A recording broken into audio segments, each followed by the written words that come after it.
by Shankar Singh.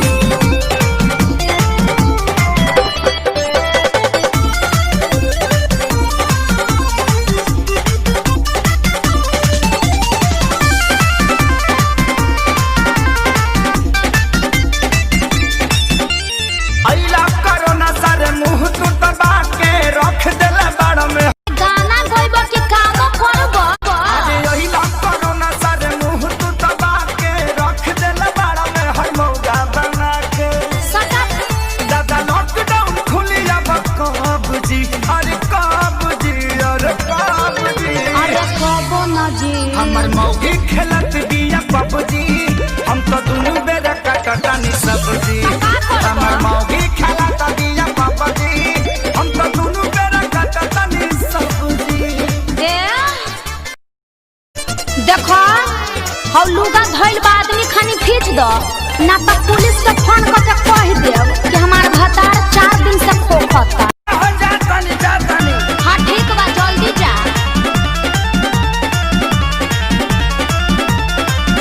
घरवा में सूती उता करतिया सहो फूकी फूक।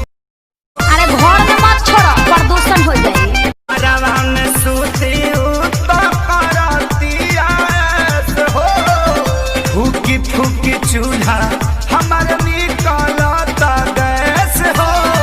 झाड़ू लगाई फिर पोछा लगाई अपन दर्द के तना ले बता। तो बैठ के हुड़बा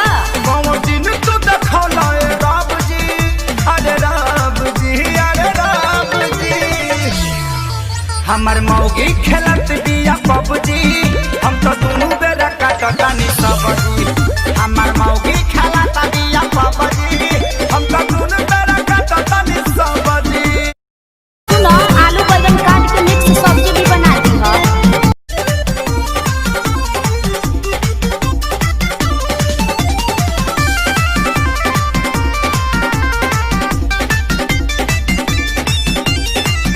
माझी माझी बरतन दर्द करता कालाई अब से करोना सरऊ लेला तू विदाई। सार साहू मत करो चुपचाप काम करो जाए वाला नहीं। माझी बरतन दर्द करता कालाई अच्छा अब से करोना सरऊ लेला तू विदाई।